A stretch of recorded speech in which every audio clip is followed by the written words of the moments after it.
It's Thursday, October 13th, 2022. My name is Ashton Ellett, here with another installment of the Two-Party Georgia Oral History Project, sponsored by the Richard B. Russell Library for Political Research and Studies at the University of Georgia. I'm here today on the Rose Hill campus of Fordham University in the Bronx with Professor Boris Heersink.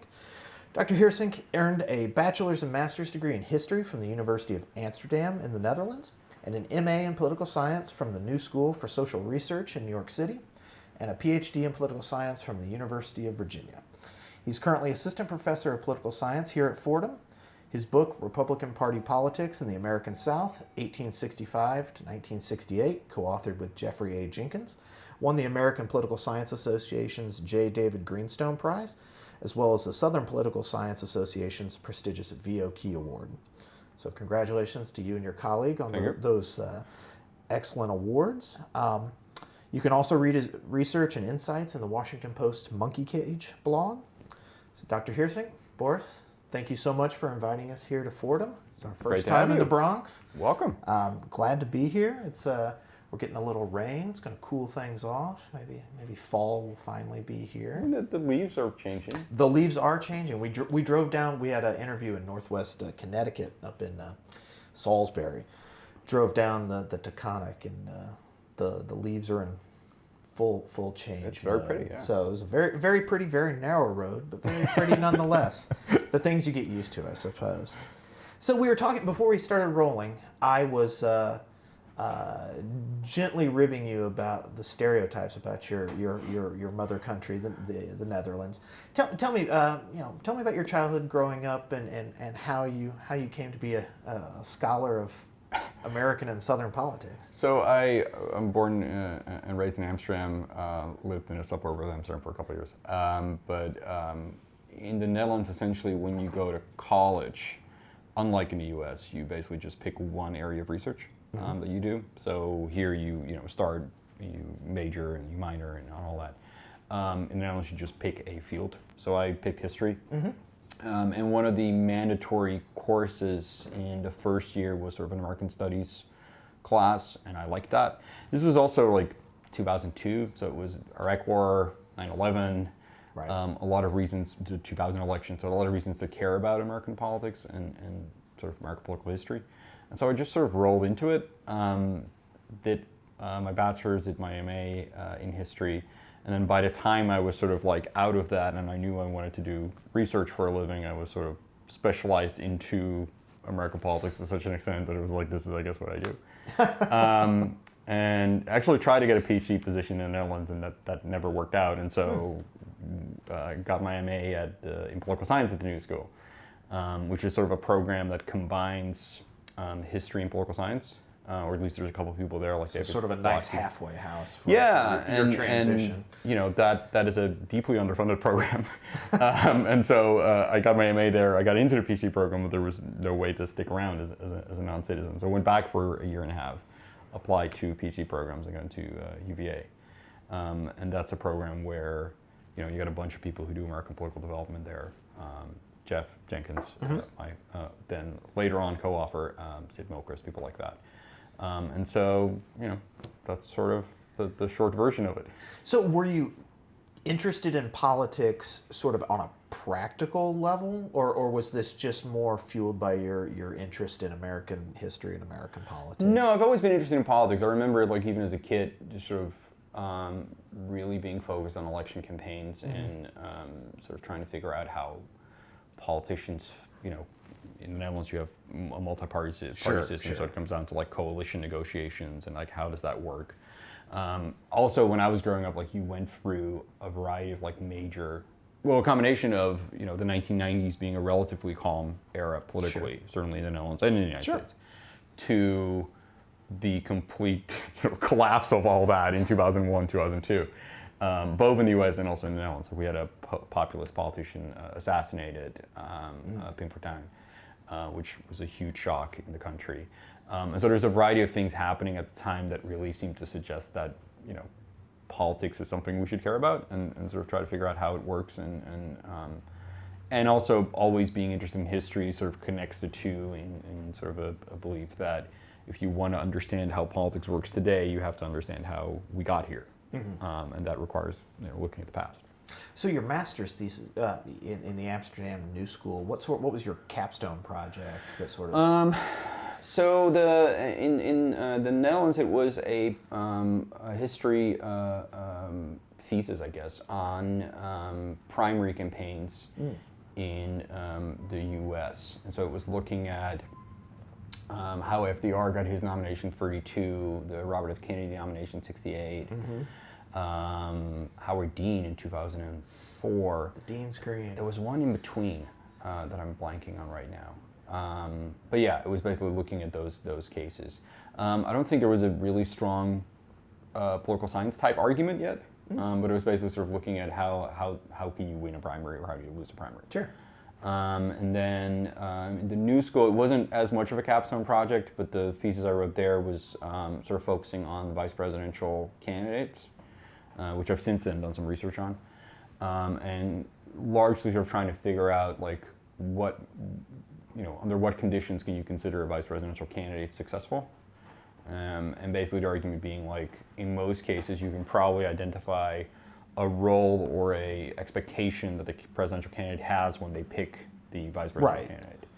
And so this came after the Sarah Palin thing, right? Where John McCain picks Sarah Palin, that completely collapses and explodes, and a lot of people are sort of arguing that, she was a disaster. And in some ways she was, but also the goal of picking her was to excite conservatives, which was successful. Exactly. And so sort of thinking about like what can you expect of a vice presidential candidate, and how realistic is that in some ways? Right. So maybe we touched on it, maybe we didn't. What led you to change over from history and sort of the historian's craft to cross over to the dark side, to political science?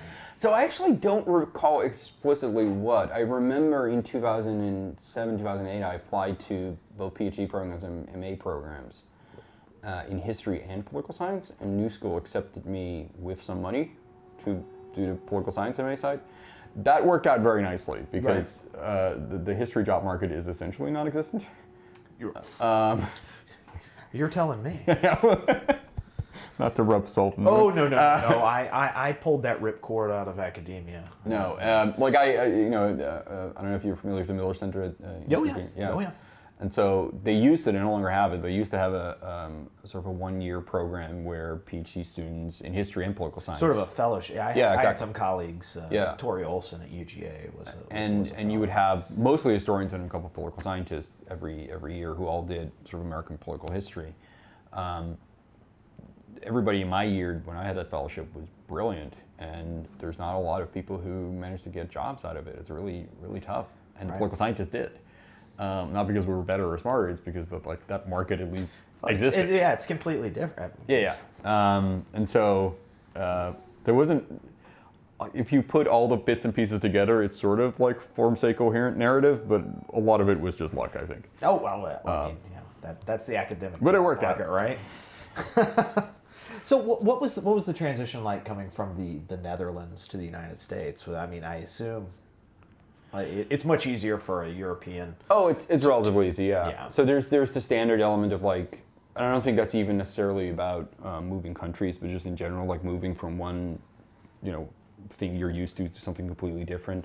So there's that adjustment period, but being pretty fluent in English, not necessarily having an accent that people automatically assume suggests you're out of the country. Mm-hmm. Like people think I'm from Canada. I can see that. Yeah, I can or see like that. a Midwestern state they've never been to. Yes. And so, being a white guy. So like the adjustment period in terms of like how people perceive me as an outsider is almost non-existent. Right. And so I always tell students I'm from the Netherlands because, why not? And it seems to confuse them a lot. So, what drew you to the University of Virginia? Mainly the fact that the people who are working there, and some of them have moved since then, Sure. were really focused on like the combination of history and politics. And so Jeff Jenkins, someone who over time has done a lot of projects, but his sort of main focus was 19th century congressional history for a while, and politics. Sid Milka's is the author of a variety of books about presidents and parties, and looking at FDR and Johnson and the historical development, all that. Sid is basically one of the co-founders of the entire APD sort of field of research. And so having a department that is sort of open to, one, acknowledging the importance of history, and also open to qualitative methods as a valid way of studying politics, and made it a really good home. Right. So you weren't one of those, and this probably has a lot to do with your historical training and background, is not strictly a quant. No, and I do quantitative stuff, and initially that was basically all co-authored, and over time I've gotten comfortable enough with myself to sort of do some things by myself, but it's not how I would say my brain works. That's the main reason I remember. It was like, well, it's hard. Historian or political scientist is like, I'm not that good at And there's math. something nice about it. Like in the book, the Discerned Politics book, we do use quantitative data and both descriptively and using analysis to try to sort of make sense of some certain things. There is a helpful element of it, and it can really sort of illuminate and explain certain things. But you do have to really be in that mindset and that skill set to be able to actually do that. Yeah. Now, were you one of those savants who came in knowing exactly what you wanted to write on? Oh God, no. What was your thought process? I remember all those dissertations I was gonna write, but I didn't. Right? Yeah. What were some of those ideas that you were I think my through? proposal was all about vice presidents. Uh-huh. I think it was, and that pretty quickly, and so I had Sid and Jeff were my dissertation advisors, and they're very different people who sometimes get along well, sometimes not so much. But like everybody's committee. Yeah. I mean, nobody's. But they were very consistent in sort of separately giving the exact same advice, which is you should do the topic that you're interested in, because doing something you don't want to do is the worst idea. Dissertation's hard enough. Exactly. But also you should have something that also people would want to hire. And so I did actually publish a few things on the Vice Presidential Homestead Advantage, and that sort of rolled into other projects since then. So it wasn't a completely lost cause, but the dissertation essentially just came across from reading for comps. You find that footnote that is... Not even a footnote necessarily, but it was just reading Dan Galvin's book on presidential party building. I know it very, very well. Yeah, it's great. And it's sort of like the obvious, he looks at presidents and parties, and the obvious question then is what happens when there's not a president? And it turned out there was a book about that. But then reading that book... Was it Klinkner? Yeah, Phil Klinkner's book. Yeah. And reading Phil's book was like, I remember being on a plane and going through his book and being like, he's describing something here, but he's not making the connection to an existing literature that seems obvious to me. And to be fair, that literature was, I think, coming out around the same time as Phil's book. Yeah, early mid-90s. Yeah, so like Cox McCubbin stuff on party branding comes out, in Congress comes out in like 93, 94 as well. So it's all roughly the same time period. Right. So it's not a criticism of Klinkner at all, but it was just, it immediately clicked that it was like these two things are related. And once that clicked, I mean, it's been this week finishing up the final version of the book manuscript. Congratulations. Thank you. It's exciting. And here you are celebrating by doing an oral history interview. I'm nerd enough that this is the exact way that I want to celebrate. But it took 9 years over that to go from the initial idea to it actually being a book, and it's changed a lot. But the basic concept of it sort of stayed the same. Right. Yeah, I mean, that's interesting. Sometimes you have to let your fingers do the thinking, and you think out loud as you write and everything. So no, that's really interesting, because you're talking about Dan Galvin's book and Klinkner, and I forget the name of the author. I think it was Goldman had written a book on the national party committees and sort of a very useful contextual history. Very descriptive and sort of like going from, and particularly the early stage, which is really hard to cover. Right. Which sort of is a nice segue into the work that you did in the book. But tell me about your dissertation in party branding, which sounds like this is your new book, which is based on your dissertation. What was your research question? What were you? So, and then your thesis from that, I suppose. In a very simple way, it's just sort of like, what are the DNC and RNC for? And the Galvin argument is that sometimes we see national committees do a lot, sometimes we don't see them do as much under presidents, and presidents essentially have like incentives or non-incentives to engage in party building. The Klinkner argument is that out parties almost always try to do something, And the question is sort of like, okay, well, what is that something and why is it relevant? And the traditional way of thinking about it is that national committees are service providers. Right. And what that means is you've got candidates who need help, basically, and that help can be money, advice, staff, training, publicity to some extent. Right. And the national committees are these sort of like benevolent organizations that provide it. And that's sort of where it ends. And so there's and this is not true for Galvin or Klinkner or any of these people, or John Aldrich, but it is true for sort of a specific strain of like the earlier research on national committees has sort of created this image of they don't have power. Like they're doing interesting, helpful things, but they can't control candidate selection. They can't pick. Not anymore. No, but even in the past, national committees never really could. It was at the state. Exactly. So you would have delegations, right. state party machines, and then at some point the national committees sort of rise up as these party machines collapse. Right, because the relevant committees were obviously Yeah. composed of state party leaders. And my gut was always that seemed weird because so many people care quite a lot about the national committees. Now you could argue that's just because service is important, but maybe there's more. And so my argument became that there's this idea of a party brand, and a party brand essentially is, if we go outside and we talk to people and we ask, what do you think the Democratic Party stands for? Some people will have no idea at all. Sure. But most people will have a basic understanding roughly of like party policies related to the party. And those can be really simplistic, but nonetheless, they provide you with information that you can use in elections to decide who to vote for. And so in the most simple version, right, you can show up on election day, look at a ballot, see a bunch of names you have no idea of. But as long as you know I like Democrats or I like Republicans, you can still make a somewhat educated vote as long as you can connect the candidate to the party. But that image, that idea of what the party is not set in stone. It changes. Right. And there's also not an easy way to create it.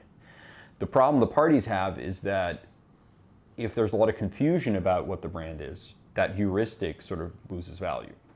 Right. And so there's a political scientist called Jeff Grunowicki who wrote this really cool book where he uses this fantastic metaphor, basically like McDonald's franchises.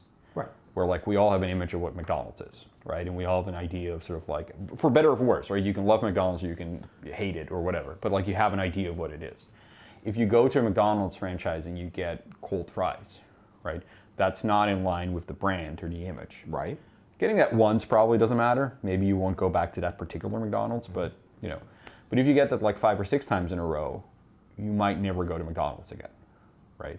And so if you're getting like mixed signals about what's really happening from a thing that has a brand, that complicates the process of, am I actually going to consume that product moving forward?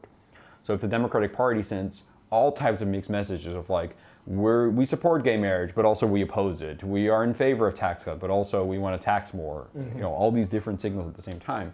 As a voter, it becomes really hard to predict what you're going to get if you vote for a Democrat. Right. And so you may not vote. Which is, I'm thinking, and this is obviously right now in the present, this Congress, you've got the Biden White House with its agenda. Sure.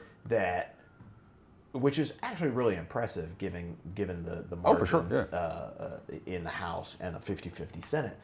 But when you run into roadblocks like a Senator Joe Manchin or a Senator Kyrsten Sinema, which you could do an entire deep study into what Kyrsten Sinema's brand is. Yes, it's very confusing. Manchin makes sense. Manchin makes sense. West Virginia, got it. But that one's. How much do you look at sort of counter branding in that? The RNC, for example. Oh, for sure. So that's a large part of it. Is trying to define what Yes. the Republican Party is, but it's saying, the Democratic Party is tax and spend, It's always a defund the mix, police, right? And so it's partly, and so the argument that I'm making is that the national committees are essentially looked at as sort of like your job is to create a brand for us, and to speak for the national party as a whole, and they use their publicity tools to try to do that. And they basically started in the 1910s, cautiously. And then over time build up an actual machine, which by the 1950s is basically developed into. And it's always a mix of sort of positive and negative branding. So partly it's them going out and saying, here's what we stand for. And the national committee is creating these institutions within the party to like set a new policy agenda. and they basically claim the right to be able to set policies for the party and then promote them, as well as criticizing the other side. And that obviously is always easier because you can just say the other side is wrong. And so we were seeing this period, particularly in the 70s and 80s, where the Democrats are really good at calling out the Republicans, but have a really tough time of coming up with a sort of positive Democratic agenda. So it's always a mix of the two. Yeah. What this? I don't want you to obviously give away too much of the book and suppress sales, but I'm not counting on the sales to be too. It is an academic book. Well, what is to be done with, say, the current moment in the Republican Party, where you have a truly historic figure in Donald Trump, in how I think back to especially the second Obama administration, where Reince Priebus is out on all the shows all the time. I'm not saying a lot of people knew who Reince Priebus was, probably not, but a lot more people know who Reince Priebus was as opposed to Ronna McDaniel. Yeah. So how do you deal with a Trump situation where the party leader, the out party, usually that person moves on? Donald Trump clearly has not moved on. So how does that affect the party? Because it seems to be a party enthralled to the former president, almost as if he's still the leader of the party. I mean, there's always this sort of tricky situation, right, where someone loses a presidential election, and then what is their role moving forward? And most of the time, it's not an incumbent president, because incumbent presidents, on average, tend to get reelected. In some cases, there's sort of an obvious retirement. So like George H.W. Bush, it was sort of clear that after he lost in '92, that was sort of the end of the road. But there were rumblings that Gore would come back, especially after the 2000. And Gore sort of like put himself out of consideration, I think, in 2002 pretty openly. Yeah, I think so. But he could have played potentially more of a role. Trump is weird because he's managed to really build such a fanatic following among Republican primary voters, again, essentially, that it sort of allows him to dominate in a way that I can't really think of a comparison. Right. Like you have people like Eisenhower sort of stick around and do things, but he's not trying to. And Eisenhower had a very strong perspective on what he wanted the Republican Party to be, and so he sort of did try to put his finger on the scale. But it wasn't like in 1964 he was trying to prevent Goldwater from. I guess Nixon sort of the other side of the coin, which was he literally just threw himself into whatever the party wanted, whatever the party needed. Yep. I mean, the guy just took out his credit card and traveled around the country. I mean, to every Lincoln Day dinner. Yeah, no, that's true. All over the country. But again, that was also more of a benevolent sort of benevolent and obviously self-interested strategy. It's but Nixon we're talking about. Yeah. Let's not get carried away. But there wasn't a clear sort of trying to shape the party in his image sort of thing after he'd lost in '60. So yeah, it's hard to really come up with a comparison. It would have been like, what would have happened if Barack Obama would have lost in 2012, I guess. Where it's like, what would he have done? And he doesn't seem to be the person who would have wanted to have this kind of role. But who knows? Yeah, he may have had an Amazon Prime series instead of a Netflix series. Maybe. I don't know. And maybe he would have done it again in 2016, perhaps. But it's rare that people lose and don't entirely go away, or at least have some element of a Mitt Romney situation, right? Where you still stick around, you might consider running again, and then you run through something else, and that kind of stuff happens. But even that's quite rare. The John Quincy Adams. Right, or Hubert Humphrey, right? Where you go back to the Senate at some point. Oh, and Taft. Right. But but again, we have 4 examples, and I think we probably tapped out. Yeah, Charles Evan Hughes, I guess. But nothing close to Trump. Yeah, nothing. An entire cottage into. I mean, it won't be a cottage; it'll be a mansion industry at this point. But a beautiful mansion. A beautiful mansion. People are saying it's the best. So most people, most academics, they finish their dissertation, they get a postdoc somewhere. Sure. And they turn that dissertation into a book. And then they look at other things. Yes. That's not what Dr. Boris did. No. How did that happen? So, I like projects. So throughout my time at UVA, I did a bunch of, and this is not uncommon, I worked on articles and all that. Jeff and I, so Jeff was one of my dissertation advisors. This is Jeff Jenkins. Jeff Jenkins, yeah. Okay.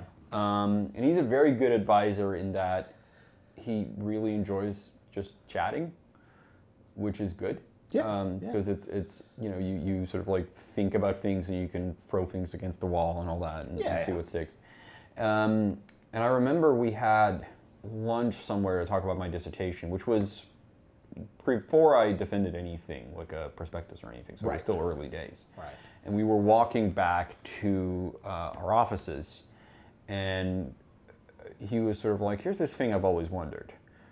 Why would the Republican Party allow Southern delegates to basically have a huge say in everything when you know they're not going to win anything in those states? And as we were walking back, I'm like, yeah, that's interesting. That is weird. And it's like, corruption? And so... Nailed it. And so, we went our merry ways and then, started looking at things like the first data I just collected was just looking at like the percentage of the Southern vote that each winning presidential nominee got. And most presidential nominees got a way higher level of support in the South than anywhere else in the country. And that suggested like, there might be a payoff situation there. So we were like, okay, well, there might be something there, so let's do a paper at a conference. And wrote the paper. It took like a month. It was a relatively short thing. We presented it. People liked it. We worked on it for under a week, submitted it to a journal, and it got accepted right away. And we were like, great, this was easy. Kids, this is not how academia works. Normally, no. It's also my first publication, and it was a bit of a mindfuck in that regard. And so we were like, okay, great. And then, a year passed, and it was like, well, maybe there's more to do here. And one of the comments we had gotten from reviewers was that it was a very top-down article. So we were looking just from it was a valid point, right? We were looking at presidential nominees and presidents and how were they using these Southern delegates. But there was no information about who these Southern delegates were. You're denying them agency. Exactly. And one of the reviewers, who I think was Rick Valley, it was anonymous, obviously, so we're not sure, but it sounded very much like a Rick Valley comment, who's, a wonderful person, and had suggested essentially like, can't you just look up a list of delegates and then find out more about them?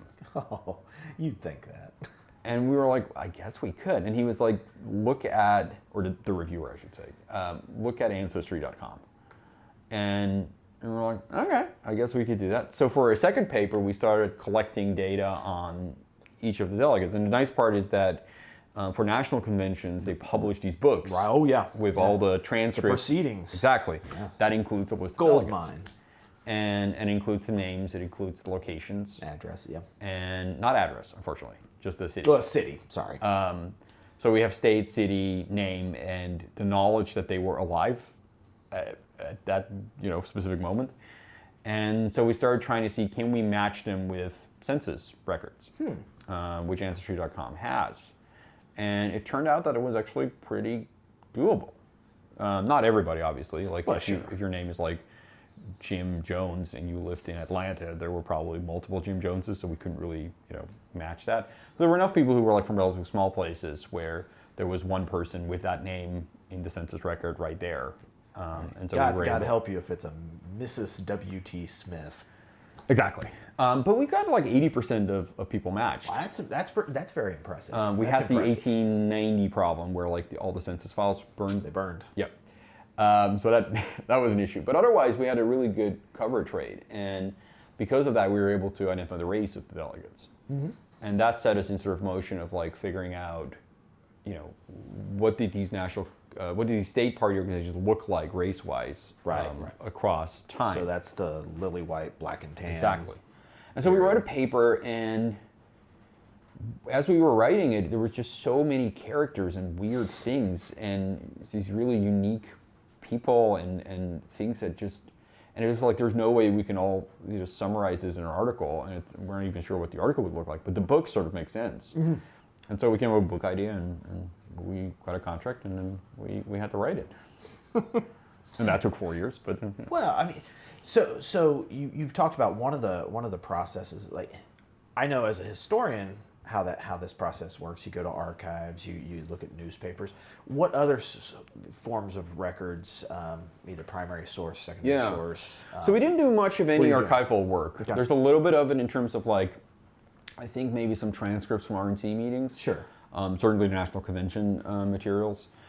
We do use some newspapers here and there, but most of it is sort of secondary literature collected by historians. And so there is this sort of cottage industry within a lot of southern states of like either specific journals on that state's history or, the very complicated sort of Dunning School output, which is take it for what it is and read around the very racist stuff that sort of pops up. Scrape out the useful. Yeah. We actually facts. make a note of it in the introduction where we sort of like we were looking for factual information and we ignored all sort of assessments that they included. Yeah, you just you know what you're going to get with E. Merton Coulter. Yeah, exactly.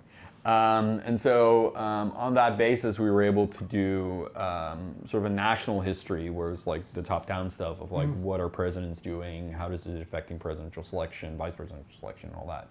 And then also state histories, looking at each state, and then particularly charting,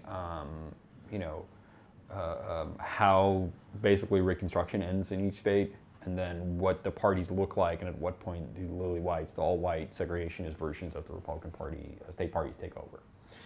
So you're focusing on how the southern states. So your original approach was top down, and like how do presidents use these parties? How do candidates use these parties? What did you find when you flipped the script and looked from the bottom up? What are these characters that you're talking about? The head of these various factions. What are they trying to get out? Is it just the corruption? Is it just the crime? What is it? I think it changed a little bit over time. I think there's also moments where people maybe have, certain genuine interests or genuine goals, and then over time that sort of changes around. The rough history of the South, right, and the party systems is you've got Reconstruction, where Republicans do very well in each southern state for a very brief period of time. Right. By 1877, every state has unified control of the government by the Democrats. Right. Georgia is very early. 1868. Well, so in 1868, there's a Republican governor. Yeah, Bullock wins. I think it's 1870-ish. Yeah, because he doesn't even serve his entire term. No. Democrats have a majority probably in the House, although the Assembly, although the numbers aren't entirely clear. That is The Republicans have a majority in the Senate, but it's not big. So it's this very brief period. Bullock's run out of. I think he flees to New York. No, he does. Yeah, and there's like the Senate leader. Senate President Conley. Yeah, and then John Gordon and Redemption. And so very quickly, there is basically no more party that we usually think of as a political party, right? Normally we think of parties as organizations that compete for elected offices. And a Republican Party in Georgia and eventually in every southern state basically stop competing. And so then the question is, why is there still a party? Because there is a continuous organization of some kind, and we talk paper organization. Yeah. And the main reason is sort of a combination of factors. One is each state still has delegates to the National Convention, so every 4 years you have to send some people to the convention that represent Georgia or Mississippi or Alabama. There needs to be somebody who gets to decide who that is, or who those people are. And there also is the patronage element of there are federal jobs in the state. And if there's a Republican in the White House, the basic setup is that you have a party leader who sort of gives a list of acceptable names for each job, and then one of those people gets the job. And party machines exist across the country at this point, and there's a financial sort of sale system. Jeff Broxmeyer, who's a political scientist, Toledo, I think, wrote a great book about party machines in New York, where the amount of sales that happen and all that. But if you're a party machine in New York, you're getting money and then you're using it at least part to sort of win elections. Right. If you're the party machine in Georgia and you're Republicans, also Democrats to some extent, I guess, but certainly the Republican side, there's no need to spend the money because you're not. What are you going to spend it on? Exactly, and so you get to keep it. And so there is very much a financial self-interest in sort of being in charge of it. There's also some element of, and this is the real sad part of Southern history is mostly sad in a variety of ways, but the fact that this is the last remaining version of political representation for Black people, right? Where there was a brief moment of actually, being able to vote, but also being able to run for office, hold office, and that is taken away. And then within the state, the only thing left really is the party. And, so we're seeing sort of different types of people in that sense. Not everybody was entirely corrupt. In Texas, you have a guy called Norris Wright Cuny, who's a mixed race man and runs the Texas Republican Party for about 20 years. By all accounts, not that corrupt, but in charge of like all the patronage division essentially throughout Texas, as long as there's a Republican in the White House. But most of these people are essentially trying to profit personally of it. Right. And it's sort of, there are some really weird stories there. We're working on a paper now where it looks at patron shows in the 1920s. And there's this big scandal where in Georgia, a postmaster murders an aide and then commits suicide and leaves this note behind basically saying the Republican Party in the state has bled me dry.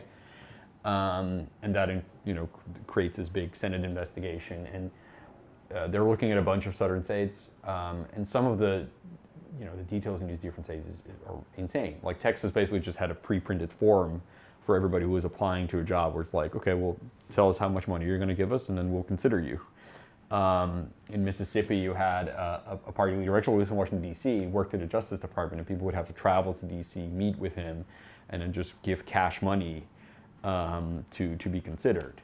And so Call that the Spiro Agnew. Yes, exactly. Maybe you got the idea from there.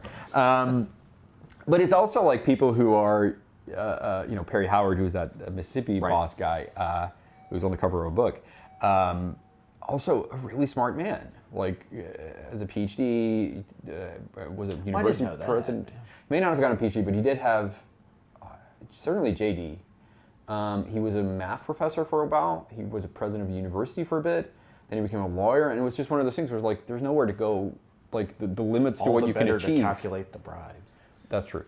But there's also this clear limit to what you can actually achieve, right? You're a very smart, black man in Mississippi, and it's the 1910s and 1920s. Unless you, even if you move, even if you move to DC, there's a ceiling to how you can go. And so, can you look at him and say, like, it was bad that he was really corrupt? Sure. But also, like, the system wasn't really designed for him to sort of do well in a non-corrupt way, Yeah, it's sort of, I was joking earlier about, agency and denying these individuals their agency, but you make a good point is that, when you take into account the racial element. Sure. And tell me about, you were talking about, the Republican Party as a place for African Americans in the South. In Georgia, by 1898, 1900, you have the white primary, you have the county unit system, various forms of that throughout the South. What was the process like, and why were there attempts by white politicians, usually supported by a few token African Americans, that the lily whites were never 100% lily white? What was the political calculus on the part of the so-called lily whites to oust the African American majority? So in the book, I guess we sort of mix and match a little bit in terms of like what their stated goals were and what we think their actual goals are. Sure. So their stated goals are horrific but reasonable. Okay. And explain, please. Sure. So essentially, it's as you're getting towards a system where Democrats are starting to introduce Jim Crow laws in the 1890s across the South, and there's a spreading of it across the different states. You are going from a system where black people were officially allowed to vote, but with violence and all types of other tactics, it's kept low enough that you can't really win, to a situation where they're almost entirely excluded. Right. From voting, and there's some exceptions. But especially during the populist period where... But you get to a situation where the electorate, for all practical purposes, is white. And if you are the party that is seen as the black party, how can you convince those white voters to vote for you? And so the lily white argument is white segregation Republicans. And in some cases, their argument is essentially like, this is unfortunate, but this is what we have to do. In other cases, it's just outright racism, sort of like, we don't want black people in the party. But regardless, it pushes them to a position that if we can take over these state party organizations, if we can kick out most or all black people, if we can make it very clear that it's now a white-led party, then we can potentially convince voters that they should vote for us again. So sort of is there a respectability argument yes. in there? Yeah. And we actually test this quantitatively. Okay. How did you go about? Because like you said, a lot of this is based on rhetoric, and it's saying that playing on the old canard that African Americans are corrupt, and that there was a corrupt bargain with Reconstruction and the Yankee carpetbaggers and the Southern scalawags, and that if you excise or you purge African American leadership, you now have a respectable alternative party. Yeah.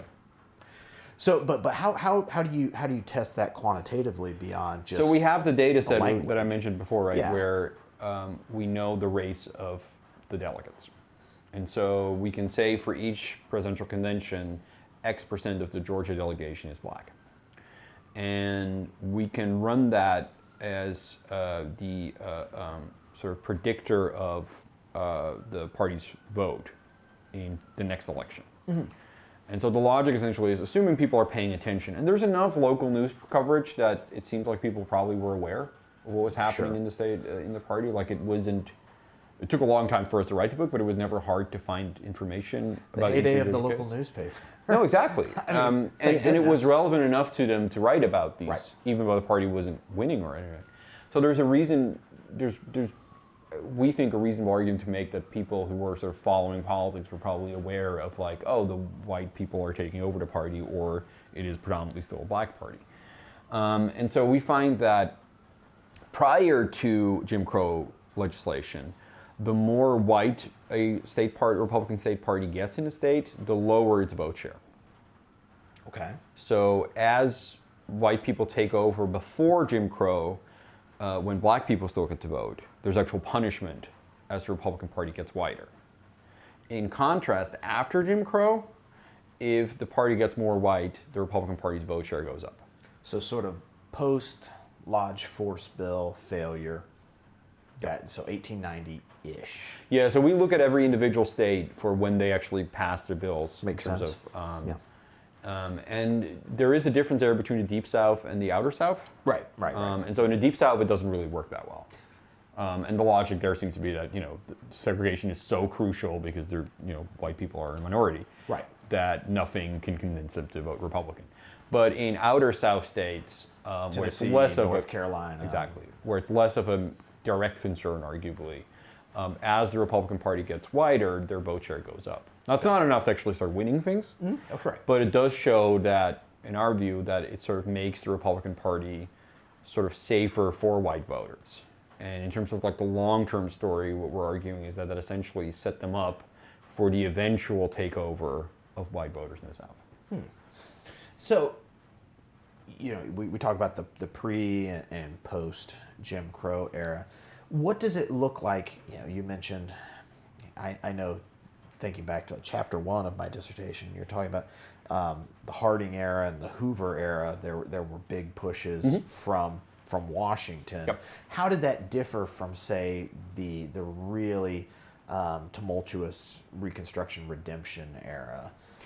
Well, so the Reconstruction Redemption era, right, is this period where the Republicans at the national level, and then also eventually the state party versions that come up, try to forcibly create an electorate that is favorable to them, right? And there's sort of two steps there. One is allowing black people the right to vote, which of course is fundamentally the right thing to do, but it's also advantageous to the Republican Party because if they're going to vote, they're probably going to vote Republican.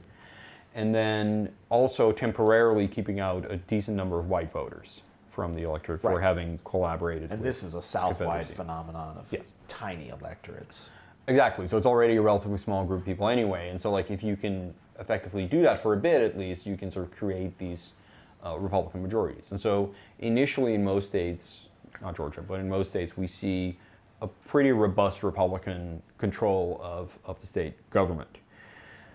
But that really much relies on the willingness of the federal government to keep military sort of might present to ensure that black people are allowed to vote, that the votes are actually counted, that a governor that's elected actually gets seated, things like that. And it becomes pretty clear that that's, the will to continue doing that just isn't there. And so by 1878, there's the famous sort of like, bargaining in between. If we win the presidential election, we will take them out. But at that point, it was already like basically the reality, right? Like the Republicans had lost at that point.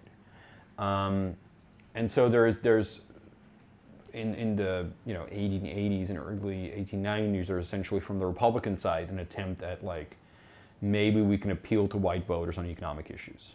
And so Republican presidents at the time still have Southern strategies, but they're basically it's like let's talk less about the war, let's talk less about slavery, let's focus more on the economic benefits we can provide, and that never really works. They also have a tendency to sort of flick back and forth, like if they feel like that they're in trouble in the Northeast, they'll go back to the bloody shirt rhetoric. And then after 1896, they have this period of domination where it's less of a concern to them how well or how poorly they do in the South. And so then it becomes more about sort of delegates to conventions and all that. Right. What's interesting about Harding and Hoover is that they're the first in a long time to actually win some Southern states, right? And so that reintroduces this idea of like we could actually have a shot here of breaking through. And there's a legitimate argument there of like it would be good for the nation if the South is not a single party system. It would be good for the Republican Party if we could convince people to sort of vote for Republicans. And those attempts quickly come down to like let's kick out the last remaining really corrupt mixed race party organizations. And so Harding tries to replace the Georgia mixed race leadership. Hoover tries to do that. And so there's a really strong overlap there between what is a very reasonable sort of goal of presidents at the time with what is de facto, going against the remaining very few black leaders in the states. So up to this point, let me think about how to phrase this. Race is always central to politics and culture in the South. And up to this point, race has been absolutely front and center to our conversation, to your research and your findings. What do you see into the 1930s, 1940s, 1950s where it's not necessarily race-based, but sort of a transition over to ideological camps? Yeah, it's a weird era, right? Because on the one hand, at that point, the Lily Whites have effectively won. Right. So there's basically 3 states left by the 1930s where there's still some black leaders. So Mississippi has Perry Howard until 1952. Right. Which is really like that used to be our party trick of like being like, did you know that the Mississippi Republican Party was led by a black man until 1952? People were like, oh. But it's a heck of a party. I live a wild life. But you got South Carolina and you got Georgia. Right. Ben Davis. Yeah. Every other state, basically by the 1910s, has sort of fallen to Lily Whiteism. And so you've got this period in the 1920s where there's sort of a hope that maybe we can actually break free, we can actually achieve something. And then of course the New Deal hits, and the Republican Party just is gone everywhere pretty much. And so in the South, it becomes this weird thing where, like, in the 30s and 40s, there are still parties everywhere, but also it becomes so irrelevant because there's no patronage anymore. And they're not running for anything, and they're not winning for anything. Right, it's just sort of the town kook. Exactly, yeah, and so it really does come down, and Fiocchi writes about it a little bit from that perspective, where it's just like, these are weird people. And he's studying that exactly at that time period, like in the 40s. Where it's like that's sort of the remaining people where there's the only benefit you get is like you get a trip to the convention every 4 years. Right. Maybe your grandpa was a New York Republican. Exactly, and you really can't let go or something like that. Like there's really no political benefit to being a Republican at that point. And so there's still sort of like, and this is also the reason why a Perry Howard survives and why a Ben Davis sort of manages to sort of stick around a little bit, is that it doesn't matter anymore. Just sheer irrelevance. Exactly. And so like, yeah, they get seated. It also becomes a little bit of a game for how the Republican Party presents itself to black voters outside of the South. Sure. Where the idea is if we kick out these black Southern leaders who are truly the last remaining Republican black leaders in the entire country, basically, then what does that say about our commitment to black voters? Yeah, Dewey was very cognizant of that, for example. And so, throughout sort of like the 30s and 40s, it's not. And then by the time Eisenhower takes over, that entire patronage regime is sort of gone, right? And so that type of politics has disappeared, and then you're moving more towards a very different South, at least in the outer South. Right, and the metropolitan. Yeah, it's sort of like the old argument that it's sort of like the air conditioning crowd, right, where it's like people moving from the north. Yeah, and, Ray Arsenal made that argument. Yeah, and you get this new generation of Republicans who are actually winning some seats in Congress. Yeah. And they're much more traditional Republicans in a variety of ways. Jeff Jenkins and I and Nico Napolio, who's a PhD student at USC, did a paper where we looked at sort of the first generation of Republicans elected in Congress and sort of how they voted and all that. Uh-huh. And the only difference between the rest of the Republicans is that they are more conservative on civil rights. Yeah. But on every other thing, they're basically just Republicans. Right. And so there's this transformation of like a party that only cares about patronage, whatever is left of it when there's no patronage, to like the Eisenhower era and beyond, where it just becomes essentially the Republican Party. So right. So which I think a lot of people would think that that's a nationalization of the party that is earlier than a lot of folks would, especially if you're thinking in terms of the Democratic Party in the South.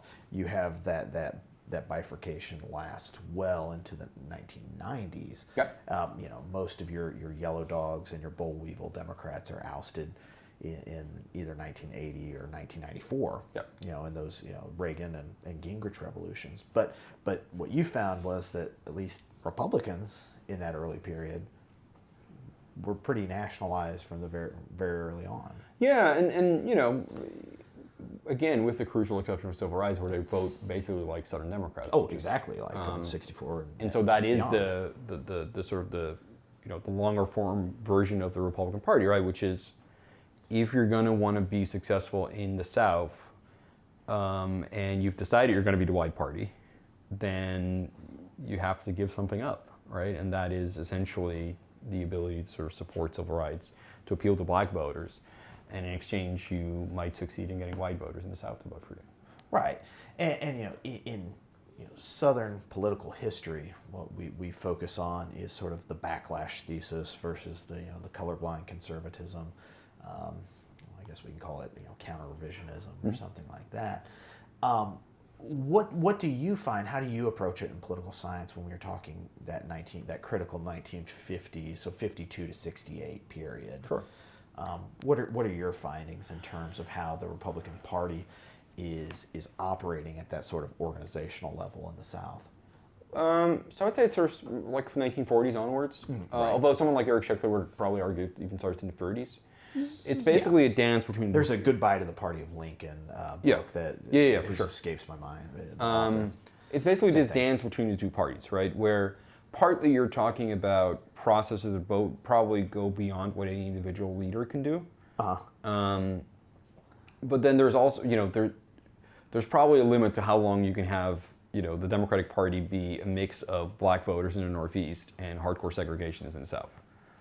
Like at some point that's not going to work anymore. And so the exact timing of when that stops working is, people can debate perhaps, but like it would have been hard to imagine the New Deal coalition still existing exactly as it did today, right? Like it's something's got to give. And so the way I at least think about it, and both in my D&C RNC book and the book Jeff and I did and some articles I've done, is that political actors are seeking to win, right? And you're looking at openings of sort of like, okay, well, we lost an election or we barely won. How do we make sure that in the future we're okay? And in the Democratic Party and in the Republican Party, you see sort of back and forth between different wings about what the best solution is. Right. So Truman, after 46, where the Republicans win majorities in Congress for the first time since Hoover, everybody freaks out. Suddenly Truman's reelection seems really dodgy. and starts to, with his advisor, comes up with a pretty smart strategy of like, here are the groups of voters that we can sort of appeal to, and that includes black voters. And so you get, the very first attempts at a national pro-civil rights, and this is incredibly minor in comparison to what happens later, but at the time, Sure. You get the Dixiecrat walkout and all that. Mm-hmm. At the same time, you see the Republican Party going, there's space, right? Because that Dixiecrat thing, that means there's people who are maybe no longer going to vote for the Democrats. Let's move in. So the RNC between 49 and 52 starts this sort of really appeal to Southern people. There's a RNC chair, his name escapes me for a second, but he literally goes and like gives talks to Dixiecrat gatherings, and at some point says like, your states' rights, we're states' rights, and it's sort of like implied in sort of like a wink wink nudge nudge situation of like, what you do with your states' rights is up to you, but we're not going to stand in your way. Eisenhower has a much more mixed approach, but under Eisenhower they also continue sort of that outreach to the South. At the same time, in the Democratic Party, there's sort of a back and forth between either what's called the unity approach, which is we have to stick together, we have to keep these Southerners on board, we need their votes, we need their electoral votes, we need their Senate and House seats, so let's just stop talking about civil rights for a bit. And then once that fails, because Eisenhower still does really well in 56, you have Paul Butler, who's DNC chair in the second Eisenhower term, basically saying we need to be a liberal party and we need to get rid of these segregationists. And so there's this ongoing sort of like clash in the 50s where you can see both parties sort of trying to figure out what do we do with the South and how can we figure out a way to sort of win elections, convince Southern voters, but also not perhaps be too segregationist because that's bad and unpleasant, but we still want their votes, so like what are we willing to sort of come up with? And then by the late 60s, eventually sort of hit on the winning Nixon strategy of we're not going to outright be opposed to civil rights, but we're going to be slower on it, and also we're going to start using code words to talk about politics that everybody across the country can sort of identify as, what understands what we mean without really saying it. But gives you the plausible deniability. Exactly. So a lot of this is we talked about in terms of not primaries but conventions. I mean, there were no primaries in the South. I don't think the first presidential preference primary was 76 in Georgia, I think. Yeah, that makes sense. What was it like in the general election? Because the primaries were old, tantamount to election in the South, but in Georgia, at least, in some elections, you had what was called the Independent Democratic Party or something like that, which was an effort to provide some respectability to not voting for FDR, for example. And a lot of this is funded by textile magnates and things like that who are opposed to the New Deal labor legislation, apparently, in particular. But you had the conservative elements of the Democratic Party and the conservative elements of the Republican Party working hand in glove as early as the 1940s. Which why do you think there was still the resistance to just vote the Republican ticket in the presidential election? I don't know. It's hard to tell. I mean, partly it's just like, I was hoping you had the answer because I don't know. I guess part of it is just sort of like, what is it like to live in Georgia in the 1930s and 40s, right? Sure. Like you grow up in a state where there is no Republican Party and where you're told, I guess from birth, that we're all Democrats and, there's obviously on the Democratic side all types of intrigue and competition and things, but fundamentally it's just sort of like there is one party, and I don't know. I mean, you would imagine that, and there is variation in terms of like Republican vote share across time, so it's not as though nobody's voting for Republicans, right? But why can't you just go in and convince people?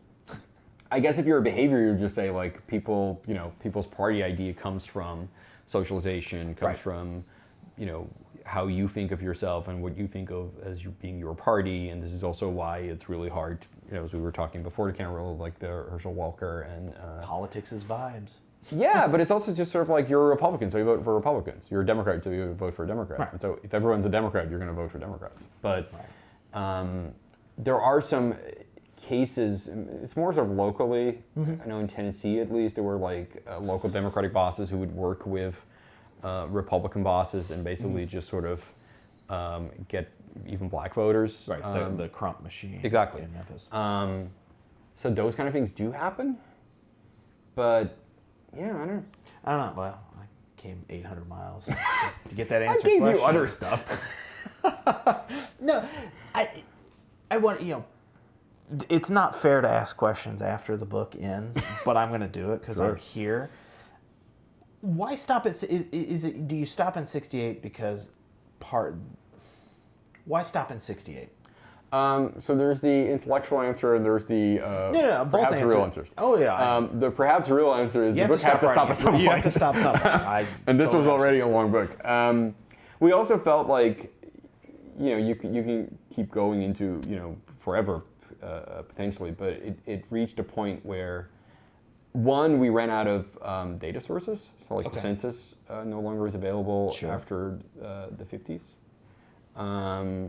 At least individual files. Right. And then, there's also a lot of work on the post-68 South. And sort of the Republican Party takeover and the Democratic collapse and all that. And it's not that we had nothing to contribute to that, but like, it felt like there was this era that very few people, and not nobody, like Haynes Walton Jr., who's a brilliant political scientist, wrote a book about it. Published by the Scarecrow Press. Yes. The things that stick out. No, I know, it's really weird. So it's not like nobody has done it, right? But in terms of like relatively recent political science sort of focus, this is sort of like the completely uncovered period. And so we felt like that was sort of the goal of the book. Right. So maybe this is the crux of why I'm here and why we're talking is how can your book, how can your research and yours and Jeff Jenkins's research help people today understand Southern politics? So, at some point, why are you relevant, Boris? Why do I matter? Why do I deserve tenure? So we, you mentioned the monkey page thing, right? So at some point we wrote a monkey page post about basically the book's findings, or at least one of the quantitative findings. And I think the title was sort of like something along the lines of like, the Republican Party is a Southern white party. Here's how that happened. And the big lesson is always don't ever read comments. And all the comments were like, we had an entire piece sort of like explaining it happened way earlier than you thought. And all the comments were like, yeah, in the 60s, they're Dixiecrats. They all became Republicans. And that's not the story, right? There's a few Dixiecrats that actually moved from like being Democrats to being Republicans in the South. But that's a relatively small number. Very small. By far most are Republicans, but the Republican Party that starts to actually arise in the 50s and 60s in the South looks a certain way because of stuff that happens before, right? And our essential, and it's always hard to prove a counterfactual, right? Who knows? But it's hard to imagine that an all-black or at least a mixed race Republican Party as it existed in the 1860s, 1870s, had that survived in each state all the way through 1950, 1960, would we expect that to be the party that white voters would start to slowly embrace? Probably not, because the complaint they have with the Democratic Party is that it's becoming too pro-civil rights.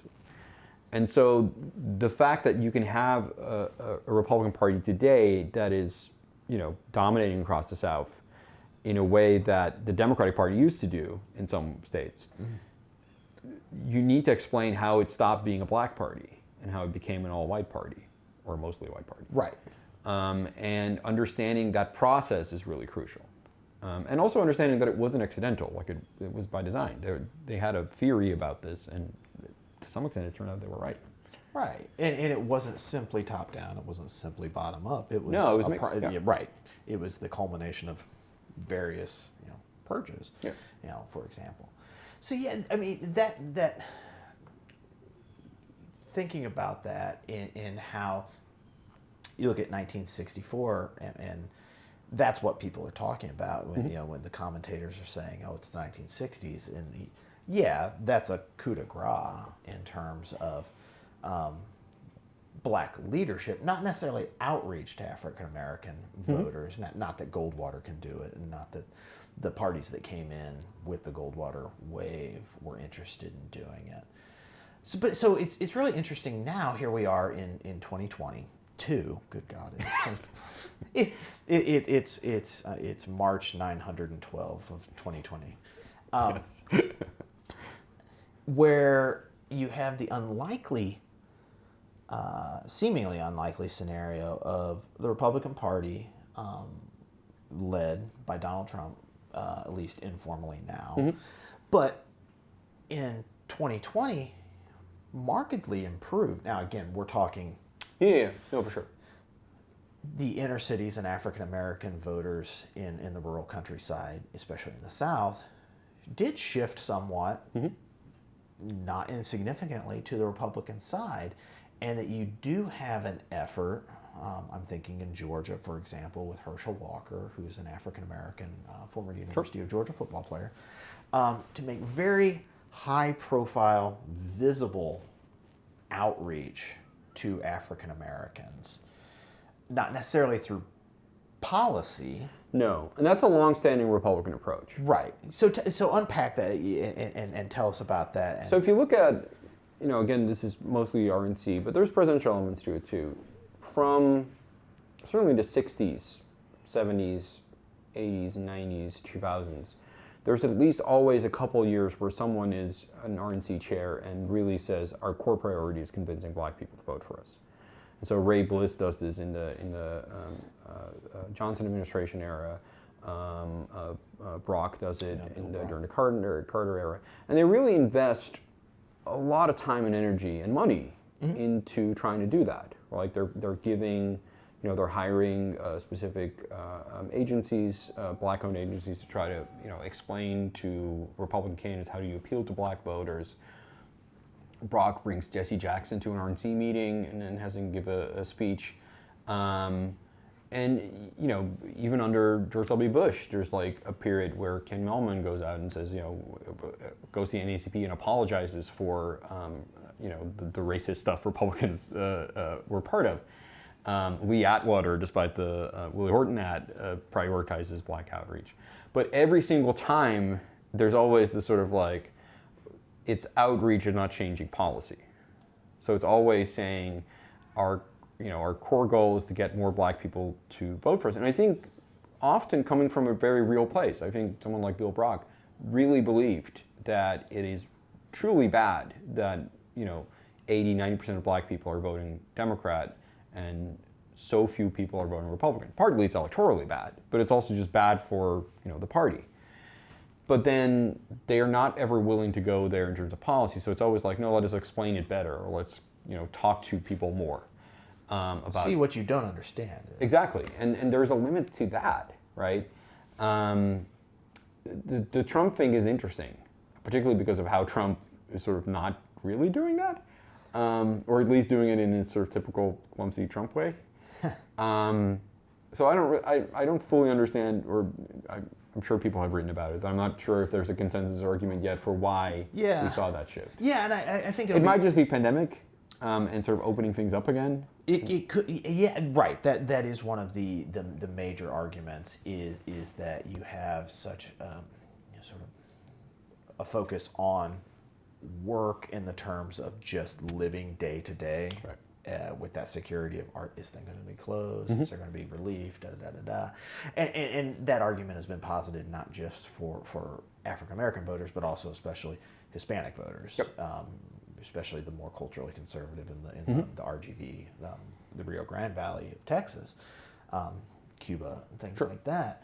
But what's also been interesting, and you can get into the whole cultural argument of say a Donald Trump, where he exudes this sort of this masculine Republican approach. Yeah, possibly. Yeah. But again, I'm not a big fan of psychoanalyzing politicians. It's hard. I'm a historian, not a psychiatrist. Or a psychologist. I mean, there's definitely a lot of research, right, on like the masculinity element and how you can appeal to certain types of voters in that regard. And what are being seen as soft or weak is sort The of wimp factor. Yeah, You know, exactly. so take it back to George H.W. Bush. But, you know, and one thing you've seen is sort of this has been happening in Georgia, and I'm not sure where else, but there have been sort of Republican community centers being set up, which is really sort of a throwback to the 1970s. Yeah. So it'll be interesting to see if this is a trend, or if it's like those earlier periods where you get the argument of, well, this is diminishing returns, and the party, you know, simply, you know, Yeah, and it's good also money after bad. You know, it's always hard to sort of tell, like, you know, did we see perhaps a subset of voters who otherwise would have voted Democrat stay home in those groups? You know, so it's difficult. But there certainly was a swing. I mean, even in the Bronx, there was a swing towards among Hispanic voters towards Trump. So there is something that happened there. Something happened. We just don't know what yet. So we've talked about your and I hate to do this, but again, I'm going to do this. You just finished a book manuscript. So Yes. what's the third project? So I'm working. You on like projects? I do like project. So I'm working on a it's very early stage, but we're a new book with Matt Lacombe, who's now at Case Western, and we're trying to look at essentially unexpected group alliances in politics.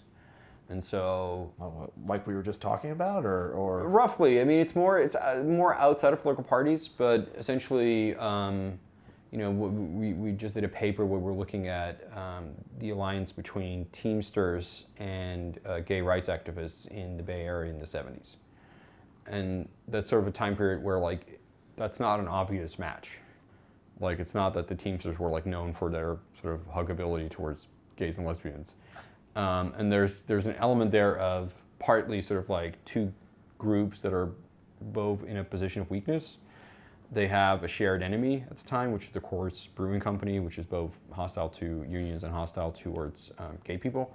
But then there's also a genuine process of trying to sort of connect these groups. And essentially what we're trying to sort of figure out is, are there other examples of groups that don't really make much sense being able to find each other and working together, and what does it sort of require them to do to be successful at that? I have an example for That would be great. to look at. Would be in Georgia, in I believe 2011, 2012, Republican Governor Nathan Deal, sort of a quintessential center-right, former Democrat turned Republican, Chamber of Commerce style, pro-growth,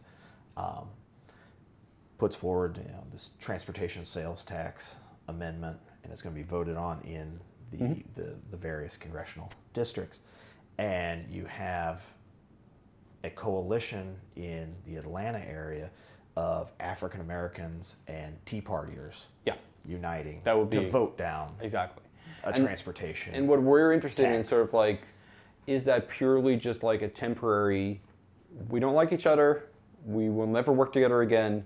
And this even is the one thing. how much were they working together, or were these, you know, Yeah, two exactly. parallel organizations? So is it just sort of like, here's this one thing we can agree on, after that we go our own ways? So there's like feminists and Christian conservatives against pornography at some point. Sure. Where it's like, we don't actually agree on much of anything else, but we do both agree that this is bad, so let's work together. But otherwise, sort of the pre-sex positive.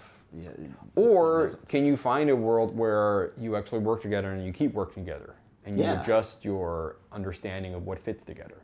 And so at some point, do you build a situation where your unions and you start to incorporate gay rights as a core element of how you feel, you know, you start thinking of gay rights as also being workers' rights. Have you found any example? Because again, I'm sort of stuck in the, you know. There's not too many. So there's a couple. Sure. And how like, much of it is just location and industry? There's a large part of you that. know? So we think that, you know, black civil rights leaders and unions in the 30s sort of start working together in that sense. There is the Christian conservatives and the business community in the 70s, which sort of forms a new right. Right, sort of business roundtable. Yeah, and those are the kind of things where it's like, they still don't make a whole lot of sense, but there is this element of like cross-cutting, sort of like similar beliefs, where you get this sort of, you know, supply side economics incorporated into your religious beliefs, sort of, you know, version. So again, we're at a very early stage, but that's sort of the idea that we're working towards now. Interesting. Yeah, and there's another amendment that was put forward in Georgia. It was I don't remember the actual amendment name because the branding of it was done so well. It was the School Takeover Amendment, which would basically allow the state to take over, quote, failing schools. Right. And it was defeated by a coalition of anti-government conservatives and sort of pro-public education, mainly white voters, whereas the amendment did have a lot of significant African-American support. Yeah, and so it's basically just sort of the strange bedfellows version where it's like, how do you end up together, and also how long do you stay together? Well, and it's the issue that gets back to the whole to your other book about branding is here you have an issue that is not controlled explicitly by a brand. This is not necessarily a D or an R issue, and that you can separate that, so you can take off the I'm a Republican hat or I'm a Democrat hat. And and I think in local politics that actually would make more sense now than in national politics probably. Right. But there's a couple of examples of like the short term of like No Child Left Behind, where Black civil rights groups are very much in favor of doing something like that. Business community very much in favor. Not necessarily the two groups we think overlap too much normally, but on this particular thing, there's this consensus of like this would be good for both of us, so let's work together. Sure. And this was in some way a continuation of the Clinton triangulation of in social promotion. The weird days of the late 90s and early 2000s. Yeah. The good old days. Yeah. There is no such thing as the good old days. And with that, Boris, anything else you'd like to record for posterity? I'm sure we'll be back next time you publish a book. No, I'm looking forward to seeing you guys in a couple of years. Oh. Well, we appreciate your time. We appreciate your invitation. Thank you so much on behalf of the Richard B. Russell Library. We'll have to get you down to Athens, Georgia sometime. Absolutely, yeah, I'd love to. It's a beautiful campus. We'll bring you when it's not 100 degrees. So like January? Yeah, pretty much. Except you won't be able to fly out. No, that's a real problem, actually. Thank you again on behalf of everybody. I really do appreciate it. Thank you.